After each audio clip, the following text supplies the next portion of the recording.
إن الحمد لله نحمده ونستعينه ونستغفره ونعوذ بالله من شرور أنفسنا ومن سيئات أعمالنا من يهده الله فلا مضل له ومن يضلل فلا هادي له وأشهد أن لا إله إلا الله وحده لا شريك له وأشهد أن محمدا عبده ورسوله قال الله تعالى في كتابه الكريم يا أيها الذين آمنوا اتقوا الله حق تقاته ولا تموتن إلا وأنتم مسلمون أما بعد. Ibu-ibu sekalian, alhamdulillah kita bersyukur kepada Allah atas limpahan karunia dan nikmat yang Allah berikan kepada kita. Kita lanjutkan kitab Al-Usul Ats-Tsalatsahnya. Kemudian beliau berkata, i'lam arsyadakallahu li ta'atih anna al-hanifiyyata millata Ibrahim an ta'budallaha wahdahu mukhlishan lahud-din. Ketahuilah, kata beliau, semoga Allah membimbingmu kepada ketaatan kepadanya. Bahwa Hanifiyah, apa sih Hanifiyah? Hanifiyah itu artinya agama yang murni, yang bersih dari kesyirikan.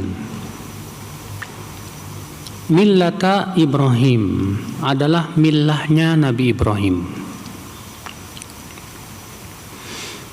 Artinya Hanifiyah yang sudah kita sebutkan tadi, Hanifiyah itu adalah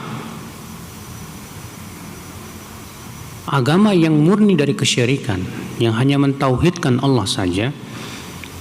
Itu adalah merupakan agamanya Nabi Ibrahim, bahkan seluruh nabi dan rasul. Apa itu? Yaitu an ta'budallaha wahdahu mukhlishan lahud-din. Itu kamu beribadah kepada Allah saja dengan mengikhlaskan agama untuknya. Kata Syekh Utsaimin rahimahullah menjelaskan, al-ibadah bimafhumiha al-'am hiya tadhallul lillah mahabbatan wa ta'ziman bi fi'li awamirihi wajtinabi nawahihi ala wajhi alladhi ja'at bihi syara'i'uhu. Ibadah, pemahaman atau pengertian ibadah secara umum adalah yaitu patuh kepada Allah, tunduk kepada Allah dengan disertai cinta dan pengagungan. Yaitu dengan cara melaksanakan perintah-perintah Allah, menjauhi larangan-larangannya sesuai dengan syariat yang Allah turunkan. Ini pengertian ibadah secara umum. Apa tadi pengertian ibadah secara umum? Yaitu tunduk patuh kepada Allah. Tapi dengan cara apa? Cinta. Dengan disertai apa? Cinta. Dan apa? Pengagungan. Kalau misalnya ada orang yang patuh sama Allah tapi tidak cinta dan tidak mengagungkan Allah, bukan ibadah. Atau mencintai Allah dan mengagungkan Allah tapi tidak disertai dengan kepatuhan, juga tidak akan menjadi ibadah. Ya. Menjadi ibadah itu kalau ada tiga tadi: kepatuhan, patuh kepada Allah, ya tunduk, cinta, dan mengagungkan, baru dia akan menjadi ibadah yang luar biasa. Dan ini dengan cara apa? Menjalankan perintah Allah dan menjauhi larangannya. Kita menjalankan perintah Allah sebagai ketundukan kita, kepatuhan kita kepada Allah. Dan ketika kita menjalankan perintah Allah karena cinta kita kepada Allah dan mengagungkan ya Allah Subhanahu wa ta'ala. Dan tentunya ibu-ibu, mengagungkan Allah adalah dengan cara mengagungkan perintah-perintahnya dan larangan-larangannya. Adapun kalau dia mengagungkan Allah tapi dia meremehkan ya perintah-perintah Allah, orang ini belum mengagungkan Allah. Dan tidak mungkin seorang yang meremehkan perintah Allah, meremehkan larangan Allah, dikatakan dia mengagungkan Allah. Tidak mungkin. Dikatakan mengagungkan Allah kalau dia mengagungkan syariat Allah. Ya. Nah, ini ibu sekalian. Nah, ini pengertian ibadah secara umum. Adapun pengertian ibadah secara khusus, apa itu? Itu yang didefinisikan oleh Syekhul Islam Ibnu Taimiyah rahimahullah. Kata beliau yaitu al-ibadatu ismun jami'un likulli ma yuhibbuhu Allah wa yardah min al-aqwali wal a'mali al-zahirati wal batinah. Ibadah adalah sebuah nama yang mencakup semua yang Allah cintai dan ridhai. Berupa apa? Berupa ucapan dan perbuatan yang tampak, yang batin maupun yang tersembunyi, yang lahir maupun yang batin. Ya. Jadi apa itu ibadah? Kata Ibnu Taimiyah, ya, yaitu nama yang mencakup semua yang Allah cintai dan ridhai. Bagaimana cara mengetahuinya? Ya, cara mengetahui sesuatu itu dicintai oleh Allah dan diridhai oleh Allah. Caranya tentu harus melalui wahyu yang Allah wahyukan kepada Rasulullah sallallahu alaihi wasallam. Iya. Jadi caranya harus melalui wahyu yang Allah wahyukan kepada Rasulullah sallallahu alaihi wasallam, bahwasanya sesuatu itu dicintai oleh Allah dan diridhai oleh Allah. Bukan dengan pendapat pribadi, bukan dengan pemikiran pribadi, bukan. Oleh karena itulah ibu-ibu sekalian, ya, kalau kita ingin ibadah, maka ibadah kita harus sesuai dengan tuntunan Rasulullah SAW. Sebab yang dituntunkan oleh Rasulullah itu pasti yang dicintai oleh Allah dan Rasul, oleh Allah dan diridhai oleh Allah Subhanahu wa taala. Iya. Kalau Rasulullah tidak memberikan tuntunan, bimbingan, itu tanda berarti Allah tidak mencintai dan meridhainya. Nah, inilah ibu-ibu sekalian hakikat daripada ibadah. Jadi ibadah itu adalah semua yang Allah cintai dan ridhai. Berupa apa? Ucapan ataupun apa? Perbuatan yang lahir maupun yang batin. Contohnya kata beliau kal khauf wal khasyah wat tawakkul was shalah waz zakah was siyam. Contoh misalnya ibadah takut kepada Allah. Contoh lagi tawakal ya kepada Allah Subhanahu wa taala. Contoh lagi misalnya salat, zakat, puasa dan syariat-syariat Islam yang lainnya. Maka ini ya adalah merupakan ibadah yang dicintai oleh Allah Subhanahu wa taala dan diridhai oleh Allah Subhanahu wa taala. Nah, ini ya, jadi inilah milahnya Nabi Ibrahim. Jadi milahnya, agamanya Nabi Ibrahim dan bahkan agama seluruh nabi dan rasul, yaitu kamu beribadah kepada Allah saja dengan cara mengikhlaskan agama ini untuk Allah saja. Apa itu ikhlas? Ikhlas itu ibu-ibu, itu hanya mengharapkan wajah Allah saja.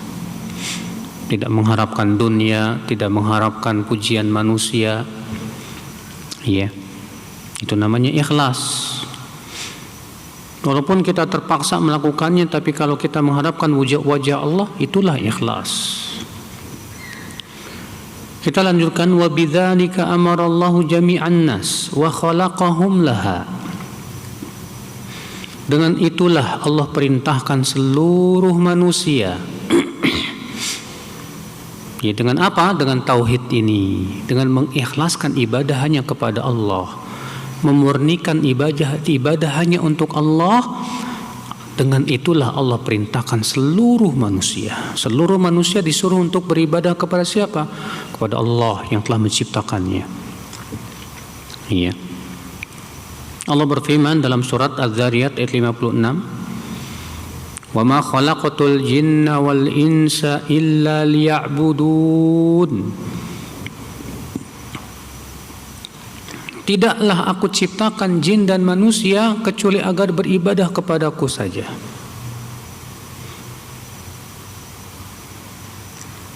Di sini Allah menyebutkan tentang hikmah tujuan diciptakan jin dan manusia.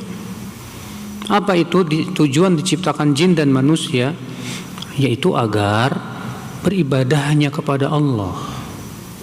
Jadi kita hidup di dunia itu bukan untuk dunia. Allah tidak menciptakan manusia untuk dunia, bukan. Allah menciptakan manusia untuk akhirat. Ya. Dan Allah menciptakan dunia memang untuk manusia. Tapi Allah tidak menciptakan manusia untuk hanya mencari dunia, bukan. Tapi tujuan yang terbesar yang Allah inginkan dari penciptaan manusia dan jin itu agar mereka beribadah kepada Allah Subhanahu wa taala saja. Wa ma'na ya'budun yuwahhidun. Dan makna agar mereka beribadah kepadaku artinya, kata beliau, mentauhidkan aku, mengesahkan aku. Iya. Kata Syekh Utsaimin menjelaskan, yakni tauhid min makna ibadah. Artinya tauhid itu adalah merupakan makna ibadah. Lalu beliau berkata, wa'lam annal ibadata naw'an. Ketahuilah ibadah itu ada dua macam. Yang pertama ibadatun kauniyatun wa hiya al-khudu'u li amrillahi ta'ala al-kauni. Wa hadhihi syamilatun li jami'il khalqi la yakhruju anha ahadun.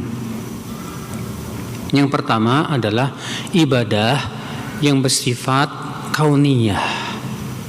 Iya. Artinya tunduk kepada aturan Allah yang bersifat kauniyah, dan ini mencakup seluruh makhluk.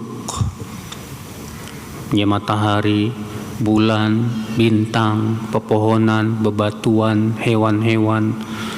Demikian pula ya para malaikat, semua tunduk kepada aturan Allah Azza wa Jalla. Tidak ada satupun makhluk yang keluar dari macam ibadah yang seperti ini. Artinya, maksudnya bagaimana? Artinya semua makhluk hamba Allah. Semua diciptakan oleh Allah Subhanahu wa taala. Allah berfirman dalam surat Maryam, "In kullu man fis samawati wal ardi illa atir rahmani abada." Sesungguhnya kata Allah, semua yang ada di langit dan di bumi, ia adalah hamba Ar-Rahman yang Allah ciptakan mereka dan mengikuti aturan Allah. Ya. Wasani, macam ibadah yang kedua, ibadatun syar'iyyatun wa hiya al-khudu'u li amrillahi syar'i. Wa hadhihi khassatun biman ata'a Allah Ta'ala wa taba'a ma ja'at bihi ar-rusul. Macam yang kedua adalah ibadah yang berupa syariat, yaitu ketundukan kepada perintah-perintah Allah Subhanahu wa taala yang berbentuk syariat. Nah, ibadah semacam ini, ya kata beliau, khusus untuk menaati orang-orang yang menaati Allah saja dan mengikuti ya ajaran para nabi dan rasul saja.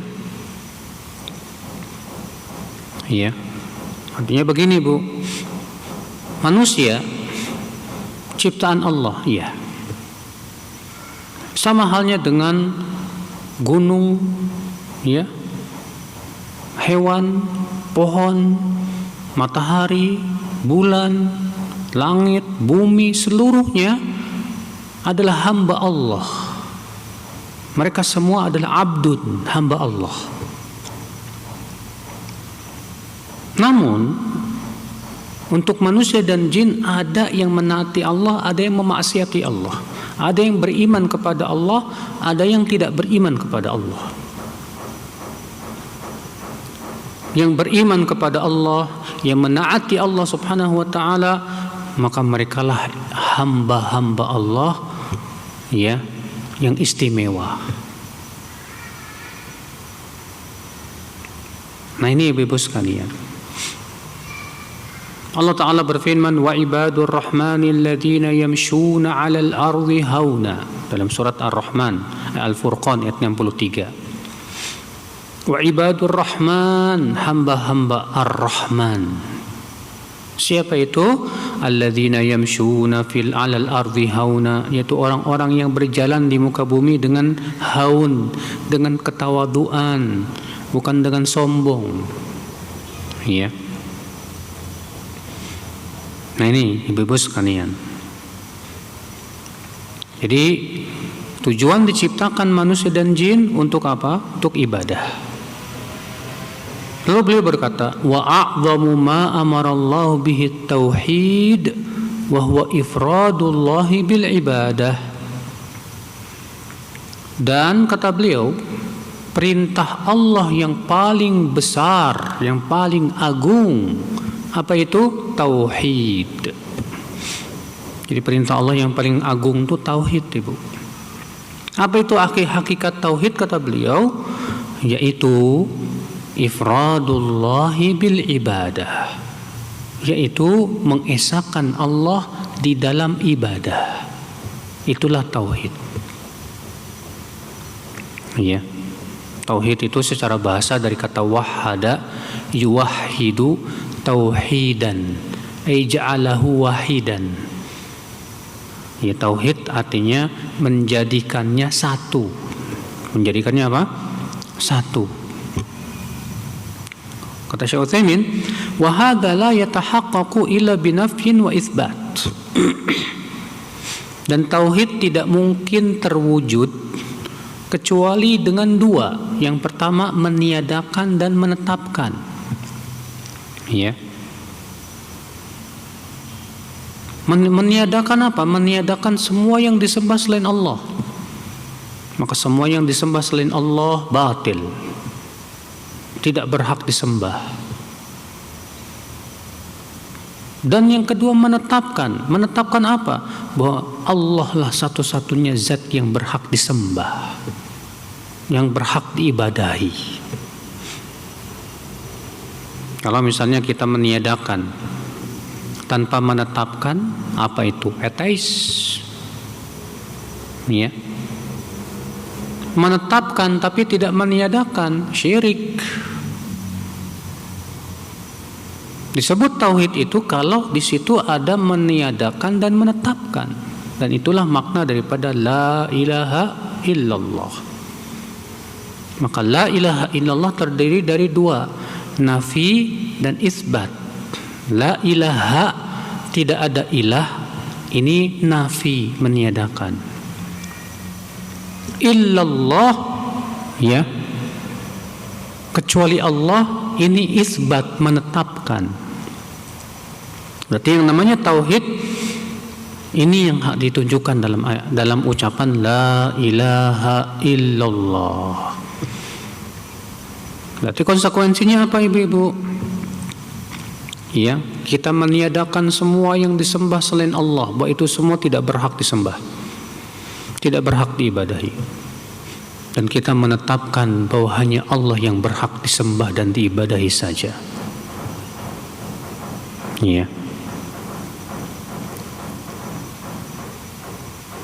Kemudian di sini beliau mendefinisikan tauhid itu apa? Kata beliau, yaitu ifradullahi bil ibadah. Tauhid adalah mengesahkan Allah dalam ibadah. Artinya apa? An ta'budallah wahdahu la tusyriku bihi syai'a. Artinya kamu hanya beribadah kepada Allah saja dan tidak mempersekutukan Allah sedikit pun juga. La tusyrik bihi nabiyyan mursalan wala malakan muqarraban wala ra'isan wala malikan wala ahadan minal khalq. Tidak boleh kita sekutukan Allah dengan para nabi misalnya, di mana kita beribadah kepada nabi, ini haram, syirik. Atau Allah disekutukan dengan malaikat misalnya. Ya. Para nabi, para malaikat, para wali, semua hamba-hamba Allah, semua mereka diciptakan oleh Allah. Bagaimana kita hendak persekutukan Allah dengan makhluknya yang membutuhkan Allah? Ini namanya menghina Allah, Bu. Iya. Semua yang disembah selain Allah kan makhluk. Makhluk. Yang menyembah matahari, matahari makhluk diciptakan oleh Allah. Yang menyembah kuburan makhluk diciptakan oleh Allah. Yang menyembah para nabi makhluk diciptakan oleh Allah. Iya. Masa kita menyembah sesuatu yang membutuhkan Allah, membutuhkan karunia Allah, sementara dia makhluk yang lemah, yang tidak bisa memberikan manfaat, tidak pula menolak mudarat? Maka ibu-ibu, kesyirikan ini hakikatnya adalah apa? Ya, kezoliman. Ya. Kemudian beliau berkata, wa anwa'ut tauhidi thalathah. Setelah disebutkan tadi tauhid adalah mengesahkan Allah dalam ibadah. Itulah tauhid. Kemudian beliau menjelaskan bahwa tauhid ada 3 macam, Bu. Apa itu? Yang pertama, tauhidur rububiyah. Tauhid rububiyah. Apa sih tauhid rububiyah, Ibu? Wa huwa ifradullah subhanahu wa ta'ala bil khalqi wal mulki wat tadbir. Kata beliau, yaitu mengesahkan Allah dalam penciptaan, dalam kerajaan itu kepemilikan, dan dalam pengaturan. Ya. Artinya kita wajib kita yakini, Bu, bahwa yang satu-satunya yang menciptakan langit dan bumi hanya Allah. Satu-satunya yang memiliki langit dan bumi hanya Allah. Dan satu-satunya yang mengatur alam semesta, langit dan bumi hanya Allah. Iya. Itu tauhid rububiyah. Sebagian ulama mendefinisikan tauhid rububiyah apa? Ay tauhidullah ta'ala bi af'alihi. Itu mentauhidkan Allah dalam perbuatan-perbuatan Allah. Perbuatan Allah banyak, tadi sudah kita sebutkan, di antaranya menciptakan, ya, mengatur alam semesta, perbuatan Allah, menghidupkan, mematikan, itu hanya Allah. Memberikan rezeki, ya, hanya Allah. Yang bisa memberikan manfaat dan menolak mudarat hanya Allah. Itu perbuatan Allah. Mengabulkan doa hanya Allah. Tidak ada yang bisa mengabulkan doa kecuali Allah. Ya. Demikian pula ibu-ibu sekalian, semua perbuatan-perbuatan Allah, ya, wajib kita katakan itu hanya untuk Allah Subhanahu wa ta'ala saja. Nah, ini disebut dengan tauhidur rububiyah. Dan tauhid rububiyah itu fitrah setiap manusia. Setiap manusia difitrahkan di atas tauhidur rububiyah. Makanya orang-orang musyrikin Quraisy, ya, mereka mengakui adanya tauhid rububiyah, iya. Allah berfirman, "Wala in sa'altahum man khalaqas samawati wal ard la yaqulunna Allah." Iya. Kalau kamu bertanya kepada mereka siapa yang menciptakan langit dan bumi, mereka akan menjawab Allah. Allah yang menciptakan langit dan bumi. Iya. Nah, ini ibu-ibu sekalian, inilah yang disebut dengan tauhid rububiyah. Itu mentauhidkan Allah di dalam perbuatan-perbuatan Allah. As-tsani, macam tauhid yang kedua, apa itu? Yaitu tauhidul uluhiyah. Tauhid uluhiyah. Apa itu tauhid uluhiyah? Huwa ifradullah subhanahu wa ta'ala bil ibadah, yaitu mengesahkan Allah dalam ibadah. Artinya ibadah itu semuanya hanya untuk Allah saja, Bu. Baik itu ibadah hati seperti tawakal, takut, ya. Demikian pula mengikhlaskan, demikian pula cinta, ya.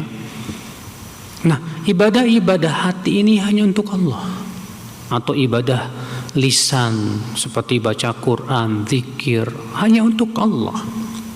Seperti juga ibadah anggota badan seperti sholat dan yang lainnya hanya untuk Allah subhanahu wa ta'ala, tidak untuk yang lainnya.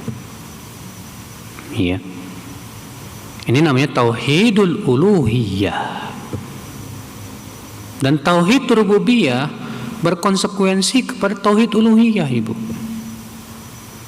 Allah berfirman, ya ayyuhan nas u'budu rabbakumul ladzi khalaqakum walladzina min qablikum la'allakum tattaqun alladzi ja'ala lakumul arda firasha was samaa'a binaa'a wa anzala minas samaa'i maa'an fa akhraja bihi minats thamarati rizqan lakum fala taj'alu lillahi andadan wa antum ta'lamun.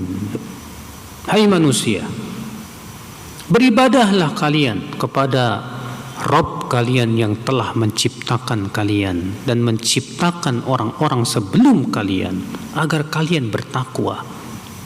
Tuh lihat, Ibu. Di sini Allah mengatakan, hai manusia, beribadahlah. Kepada siapa ibadah itu? Kepada Rabb kalian yang telah menciptakan kalian. Berarti apa? Kalau kita yakin bahwa Allah yang menciptakan kita dan itu tauhid rububiyah, maka kewajiban kita beribadah hanya kepada Dia saja, kepada Allah. Lalu Allah berfirman lagi, alladzi ja'ala lakumul arda firasha was samaa'a binaa'a.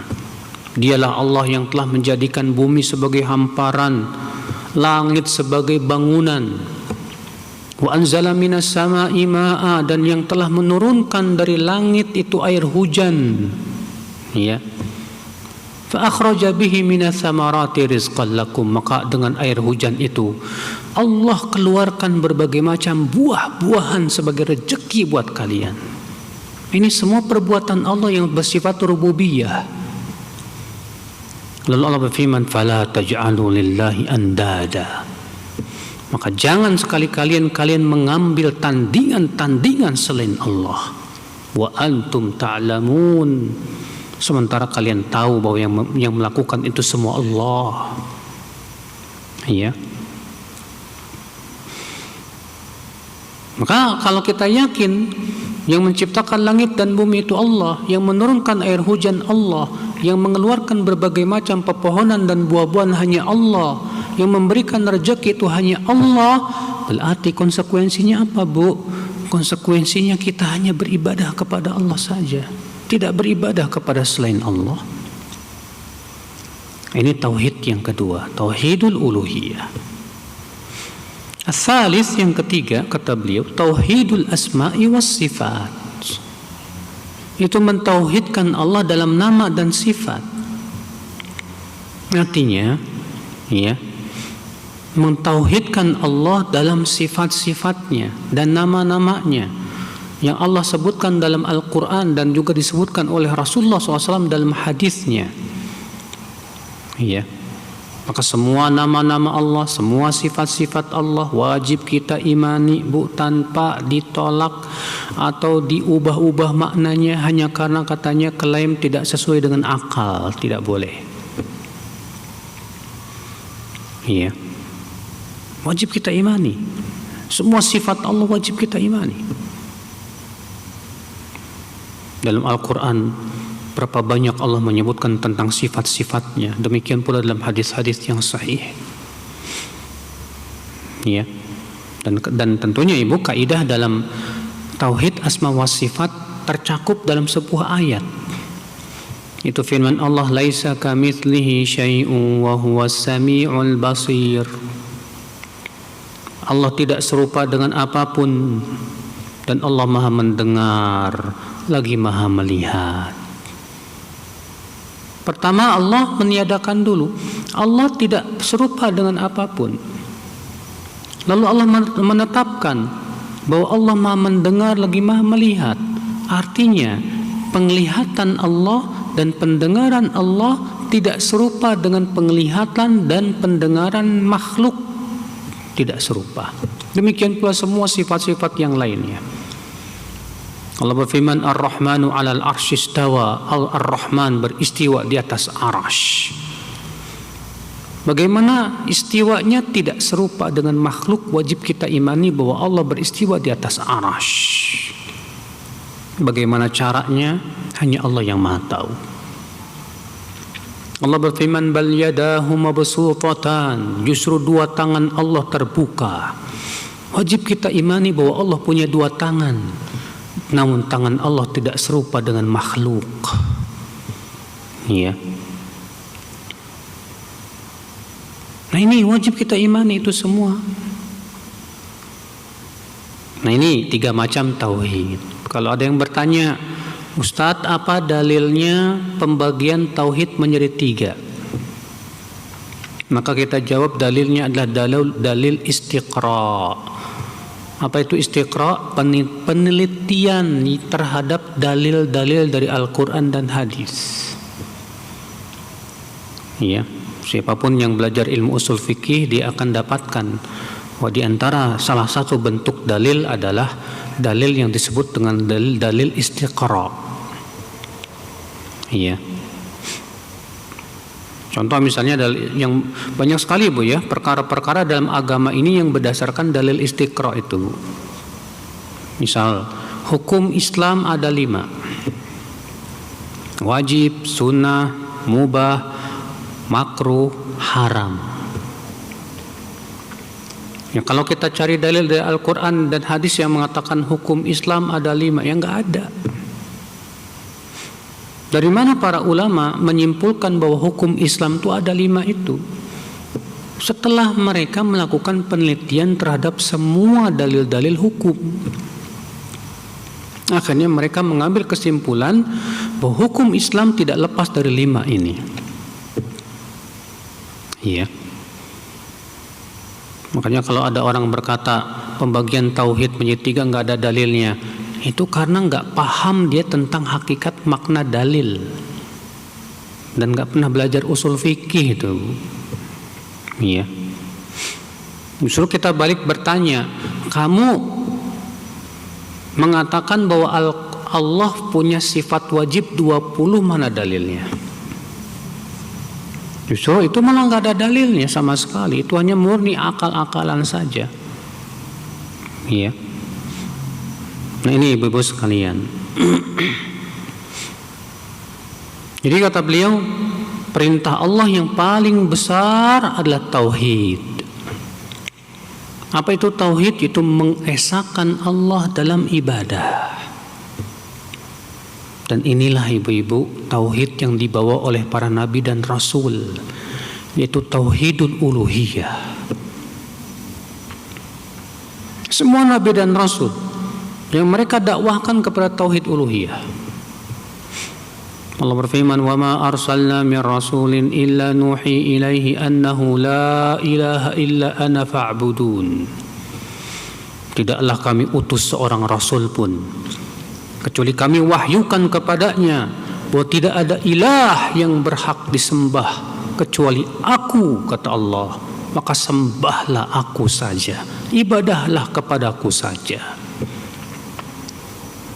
Allah juga berfirman, "Walaqad ba'atsna fi kulli ummatin rasula an i'budullaha wajtanibut taghut." Sungguh kami telah mengutus pada setiap umat itu rasul. Rasul itu menyeru apa? An i'budullah, hendaklah kalian beribadah kepada Allah saja. Wajtanibut taghut, dan jauhi taghut. Apa itu taghut, Bu? Taghut itu artinya semua yang diibadahi selain Allah, itu taghut. Ya. Lihat, Allah mengatakan bahwa setiap rasul Allah utus membawa ini, itu hendaklah beribadah kepada Allah saja dan jauhi taghut. Semua yang diibadahi selain Allah itu. Masya Allah. Berarti semua Nabi dan Rasul dakwahnya kepada tauhid uluhiyah, Bu. Allah berfirman dalam surat Al-A'raf, laqad arsalna Nuhan ila qaumih faqala ya qaumi ibudullah ma lakum min ilahin ghairuh. Sungguh kami telah mengutus Nuh kepada kaumnya. Maka Nuh berkata kepada kaumnya, wahai kaumku, beribadahlah kepada Allah saja. Tidak ada ilah yang berhak diibadahi kecuali Allah saja. Ya. Wa ila 'adin akhahum huda qala ya qaumi ibudullaha ma lakum min ilahin ghairuh. Dan kami utus Hud kepada kaumnya yaitu 'Ad. Maka Nabi Hud berkata, wahai kaumku, beribadahlah kepada Allah saja. Tidak ada ilah yang berhak disembah kecuali Allah. Wa ila Thamud akhahum Salihah qala ya qaumi ibudullaha ma lakum min ilahin ghairuh. Dan kami utus Saleh kepada kaumnya yaitu Thamud. Berkata Saleh, wahai kaumku, beribadahlah kalian semua kepada Allah saja. Tidak ada ilah yang berhak disembah kecuali Dia. Lihat, semua nabi dan rasul dakwanya satu. Ya. Agar manusia mentauhidkan Allah, agar yang diibadahi hanya Allah. Nah, ini ibu-ibu sekalian, Rasulullah sallallahu alaihi wasallam, di Nabi kita Nabi Muhammad sallallahu alaihi wasallam, ibu, Allah utus menjadi nabi dan rasul di kota Mekah. Ibu tahu tidak? Oh, ibu-ibu tahu nggak, Bu? Di Mekah saat itu, ya, kerusakan akidah luar biasa, kerusakan ibadah juga luar biasa, kerusakan akhlak dan moral juga hancur. Mereka, ya, minum arak, mereka berzina, mereka makan riba, mereka saling membunuh, ya. Itu kenyataan yang ada di bangsa Arab saat itu, Bu. Tapi Nabi SAW yang pertama kali beliau dakwahi bukan jangan berzina, jangan makan riba, jangan mencuri, enggak. Ternyata yang pertama kali Rasulullah SAW dakwahkan kepada kaum Quraisy, kaumnya, ya, yaitu agar mereka beribadah kepada Allah saja dan menjauhkan kesyirikan. Nah, ini ibu-ibu sekalian. Makanya tauhid, apa itu tauhid tadi? Mengesahkan ibadah hanya kepada Allah. Itu perintah Allah yang paling besar. Perintah Allah yang paling besar adalah tauhid. Makanya pahalanya pun yang paling besar. Bahkan tauhid, ibu-ibu sekalian, syarat untuk masuk surga. Tidak mungkin seseorang masuk surga tanpa tauhid. Ya, tauhid syarat mutlak untuk mendapatkan syafaat Rasulullah sallallahu alaihi wasallam. Nah, ini ibu-ibu sekalian. Kemudian kita lanjutkan, kata beliau, wa a'zamu ma naha anhu syirk. Dan larangan Allah yang paling besar yaitu syirik. Larangan Allah yang paling besar apa, ibu-ibu? Syirik. Bukan zina, bukan riba, bukan korupsi, bukan. Memang itu semua dilarang, itu semua dosa besar, haram dalam Islam. Tapi ingat, larangan Allah yang paling besar adalah syirik. Dan syirik itu sumbernya berbagai macam kemaksiatan, sumbernya berbagai macam keburukan. Ya, bila tersebar kesyirikan di suatu tempat, pasti tersebar berbagai macam kemaksiatan di tempat tersebut. Ya. Apa itu syirik? Kata beliau, wa huwa da'watu ghairihi ma'ah. Yaitu menyeru selain Allah bersama Allah. menyeru selain Allah bersama Allah. Artinya bukan hanya beribadah kepada Allah, tapi juga beribadah kepada selain Allah. Inilah syirik. Ya. Ibu-ibu sekalian, syirik itu kezoliman yang paling zolim, Bu. Kezoliman yang paling besar. Allah berfirman dalam surat Luqman, "Inna syirka la zulmun azim." Sesungguhnya syirik itu kezaliman yang besar, kata Allah Subhanahu wa taala. Bahkan Allah mengancam, Bu, bahwa Allah haramkan surga atas orang yang berbuat syirik, Bu. Allah berfirman dalam surat Al-Maidah 72, "Innahu may yusyrik billah faqad harramallahu 'alaihil jannah wa ma'wahun nar wa ma lidh-dhalimin min ansar." Sesungguhnya siapa yang mempersekutukan Allah, maka Allah haramkan atasnya surga, jannah. Tuh lihat. Dan tempatnya adalah api neraka. Bayangkan, orang yang mati di atas kesyirikan Allah haramkan masuk surga, Pak, Bu. Haram masuk surga itu. Kekal dia di neraka kalau ia mati di atas kesyirikan. La haula wala quwata illa billah. Makanya Allah tidak akan pernah mengampuni dosa syirik kalau seseorang mati di atas kesyirikan. Ya. Allah berfirman, "Innallaha la yaghfiru an yushraka bih wa yaghfiru ma duna dzalika liman yasha."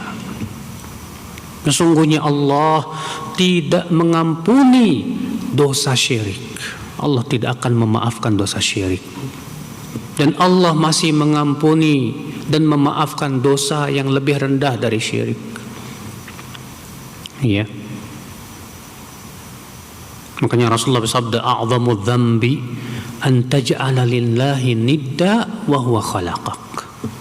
Dosa yang paling besar itu kamu menjadikan tandingan untuk Allah, padahal Allah yang telah menciptakan kamu. Iya. Nah ini ibu-ibu sekalian, Allah tidak ridha dirinya dipersekutukan dengan makhluknya, tidak. Makhluk lemah. Sudah sebagaimana sudah kita sebutkan tadi, ibu-ibu sekalian. Jadi ibu harus pahami, ibu. Ibu harus sadari bahwa larangan Allah yang paling besar syirik. Ingat. Ya. Bahkan syirik kecil aja kata para ulama lebih berat daripada dosa besar. Bagaimana dengan syirik besar? Ya. Kemudian beliau menyebutkan apa hakikat syirik, sudah kita sebutkan tadi, da'watu ghairihi ma'ah. Syirik itu artinya menyeru selain Allah bersama Allah. Dia berdoa sama Allah tapi juga berdoa kepada mayat yang ada di kuburan, minta-minta. Dia tawakal kepada Allah tapi juga tawakal kepada jimat dan penangkal.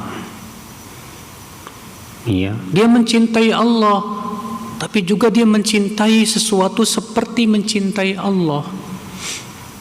Kalau kita mencintai Allah, kita juga mencintai orang tua, tapi cinta kita kepada Allah lebih besar, itu bukan syirik namanya, Bu. Iya.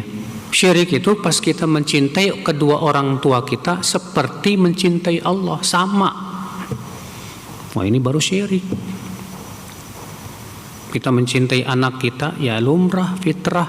Kita mencintai orang tua, mencintai anak, mencintai ya pasangan hidup kita, itu fitrah, nggak masalah. Tapi ingat, cinta itu bisa berubah menjadi syirik. Sebagai nanti akan disebutkan oleh beliau. Nah ini, jadi syirik itu ibu-ibu, ya hakikatnya tadi apa? Memalingkan ibadah kepada selain Allah. Ya, dia bukan hanya beribadah kepada Allah, tapi juga dia beribadah kepada selain Allah. Itu syirik. Atau mengakui ada yang berhak disembah atau diibadahi selain Allah. Ya, walaupun dia hanya beribadah kepada Allah, tapi dia mengakui dengan hatinya ada yang berhak diibadai selain Allah, musyrik, syirik itu, syirik besar. Allah Ta'ala berfirman dalam surat An-Nisa ayat 36, wa'budullah wa la tusyriku bihi syai'a, dan beribadahlah kamu kepada Allah dan jangan kamu sekutukan Allah dengan sesuatu pun juga. Iya.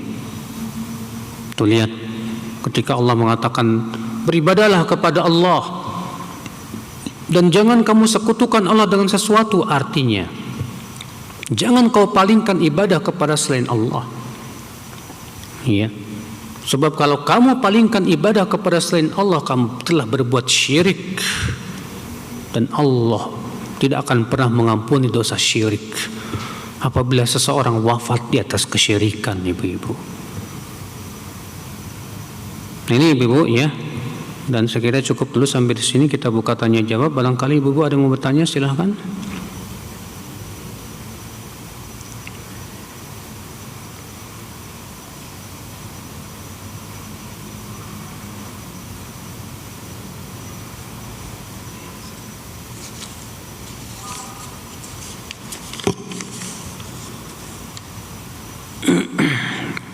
Ada pertanyaan, bagaimana hukum orang yang mengaji di kuburan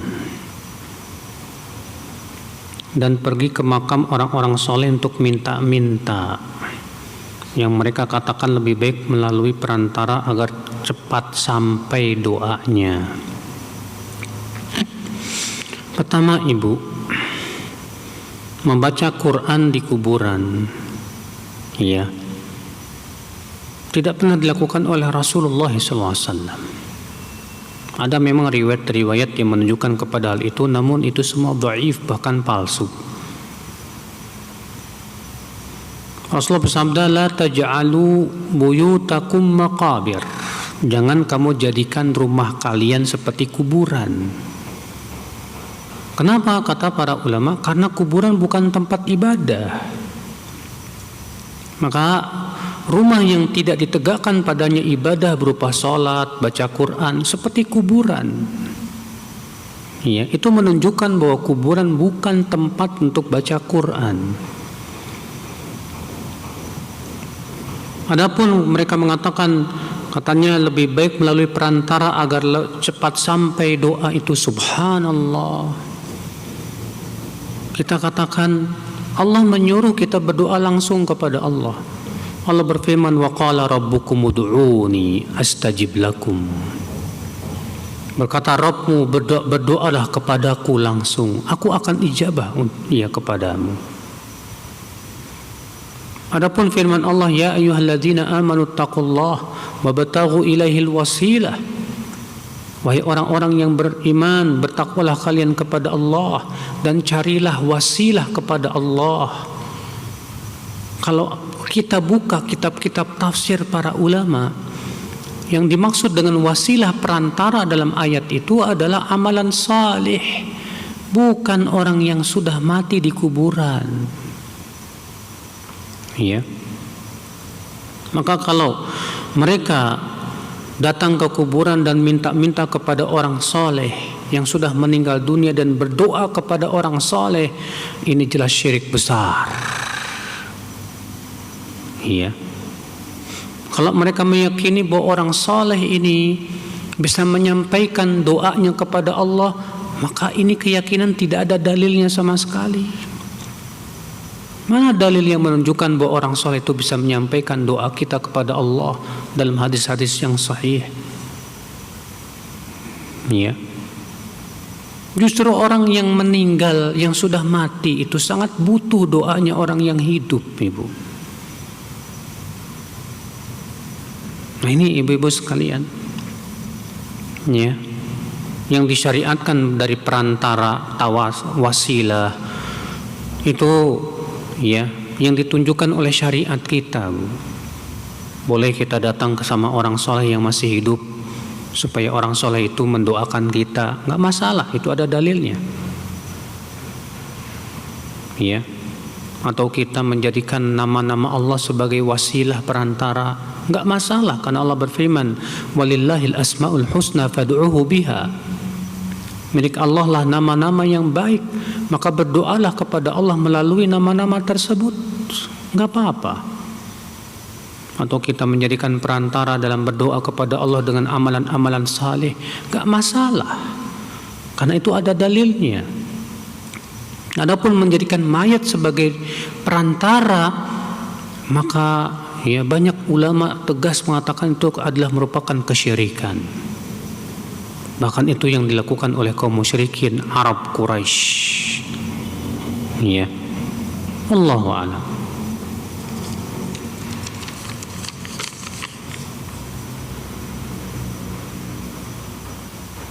Bagaimana hukum berjualan di pinggir jalan yang mengambil sebagian jalan umum dan membuat macet? Ini ya, mengambil hak jalan umum sehingga bikin macet itu tidak boleh, Ibu. Karena itu jalan milik umum. Jangan kemudian dipakai untuk pribadi seenaknya. Ya. Maka kalau misalnya ada penertiban dari pemerintah, itu hak pemerintah dan itu benar. Bagaimana bertobat dari syirik supaya Allah mengampuni? Kita taubat, segera taubat dengan taubat yang nasuh. Kalau ternyata itu syiriknya syirik besar, kita bersyahadat la asyhadu an la ilaha illallah. Ya. Maka dari itu ibu-ibu sekalian, para sahabat dahulu tadinya musyrikin, lalu mereka masuk Islam. Ya, bersyahadat di hadapan Rasulullah sallallahu alaihi wasallam. Ya. Yang berbahaya itu kalau mati di atas syirik, ini yang berbahaya, ibu-ibu sekalian. Itu yang mengerikan sekali. Boleh tidak menggantikan puasa yang dikarenakan haid diganti dengan fidyah. Jadi bukan diganti dengan qadha. Waduh. Kalau haid wajib qadha. Kalau ibu misalnya bulan Ramadan haid, maka hari-hari yang ibu haid padanya yang tidak puasa wajib qadha dan tidak boleh fidyah. Karena Anda sekarang sedang hamil, nanti setelah selesai, ya, nanti setelah selesai hamil, ya, kalau memang sedang hamil nggak kuat, maka ibu setelah selesai melahirkan dan sudah bisa mampu, maka wajib mengqadhanya. Bagaimana kita tahu kalau cinta kita kepada orang tua, suami, anak tidak melebihi cinta kepada Allah? Ibu, kalau kita melebihkan orang tua kita, suami kita, anak kita, ya, di mana kepentingan mereka lebih kita dahulukan daripada kepentingan Allah, maka berarti kita sudah mencintai mereka melebihi cinta kepada Allah.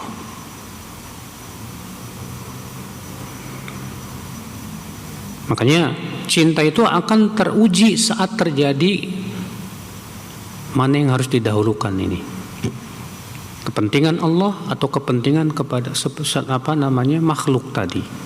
Walaupun tentunya ya di sana ada perincian-perincian, karena tidak secara mutlak juga kaidah seperti ini. Iya. Yang jelas ibu-ibu sekalian, cinta yang disertai dengan pengagungan, ya, dan ketundukan, itu adalah merupakan cinta ibadah. Dan sudah kita sebutkan tadi ya, makna ibadah secara umum. yaitu ketundukan kepada Allah disertai cinta dan pengagungan. Maka kalau cinta sudah disertai dengan pengagungan dan ketundukan, maka cinta ini sudah berubah menjadi ibadah. Iya. Adapun sebatas ibu mencintai orang tua, suami, anak, yang itu merupakan fitrah manusia, ya nggak masalah. Tapi misalnya gara-gara ibu lebih menaati suami, akhirnya ibu pun memaksiati Allah. Contoh misalnya ibu ya disuruh sama suami, kamu udah nggak usah pakai jilbab, nggak usah tutup aurat. Akhirnya demi cinta ibu kepada suami, ibu rela untuk membuka jilbab, ya, dan ibu tinggalkan perintah Allah untuk memakai jilbab. Itu berarti ibu lebih mencintai suami daripada mencintai Allah. Ya. Nah, ini ibu. Tapi kalau suami menyuruh ibu buka jilbab, lalu ibu berkata, maaf, saya lebih menuruti Allah daripada menuruti kamu. Ya. Dan ibu tidak mau menaati suami dalam memaksiati Allah, berarti ibu memang terbukti lebih mencintai Allah daripada mencintai suami. Nah, ini ibu ya. Baik, saya kira cukup sampai di sini. Semoga yang sampaikan bermanfaat, ibu-ibu. Ya, bila ada kata-kata yang tak berkenan, mohon dibukakan pintu maaf selebar-lebarnya. Yang benar semuanya dari Allah, dan yang salah itu dari kekurangan ilmu saya dan dari syaitan. Subhanakallah bihamdika, asyhadu an la ilaha illa anta, astaghfiruka wa atubu ilaik. Wassalamualaikum warahmatullahi wabarakatuh.